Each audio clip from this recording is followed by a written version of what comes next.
लोमड़ी और अंगूर की कहानी। एक जंगल में एक लोमड़ी रहती थी। एक दिन वह भूखी प्यासी भोजन की तलाश में जंगल में भटक रही थी। भटकते भटकते सुबह से शाम हो गई, लेकिन वह शिकार प्राप्त न कर सकी। शाम होते होते वह जंगल के समीप स्थित एक गांव में पहुंच गई। वहां उसे एक खेत दिखाई पड़ा। भूख से बेहाल लोमड़ी खेत में घुस गई। वहां एक ऊंचे पेड़ पर अंगूर की बेल लिपटी हुई थी, जिसमें रसीले अंगूर के गुच्छे लगे हुए थे।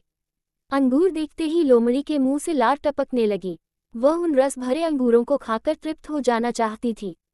उसने अंगूर के एक गुच्छे पर अपनी दृष्टि जमाई और जोर से उछली। ऊंची डाली पर लिपटी अंगूर की बेल पर लटका अंगूर का गुच्छा उसकी पहुंच के बाहर था। उसका प्रयास व्यर्थ रहा। उसने सोचा क्यों न एक प्रयास और किया जाए। इस बार वह थोड़ा और जोर लगाकर उछली, लेकिन इस बार भी अंगूर तक पहुंचने में नाकाम रही।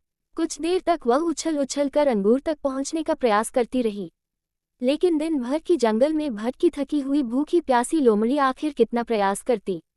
वह थककर पेड़ के नीचे बैठ गई और ललचाई नजरों से अंगूर को देखने लगी। वह समझ गई कि अंगूर तक पहुंचना उसने बस के बाहर है, इसलिए कुछ देर अंगूरों को ताकने के बाद वह उठी और वहां से जाने लगी। वह अंगूर खाने का विचार त्याग चुकी थी। पास ही एक पेड़ पर बैठा बंदर उसे बहुत देर से देख रहा था। उसे जाते हुए देख वह खुद को रोक नहीं पाया और पूछ बैठा, क्या हुआ लोमड़ी बहन? वापस क्यों जा रही हो?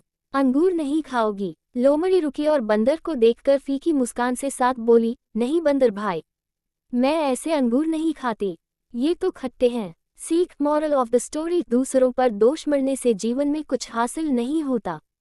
हासिल होता है कड़े परिश्रम और प्रयासों से।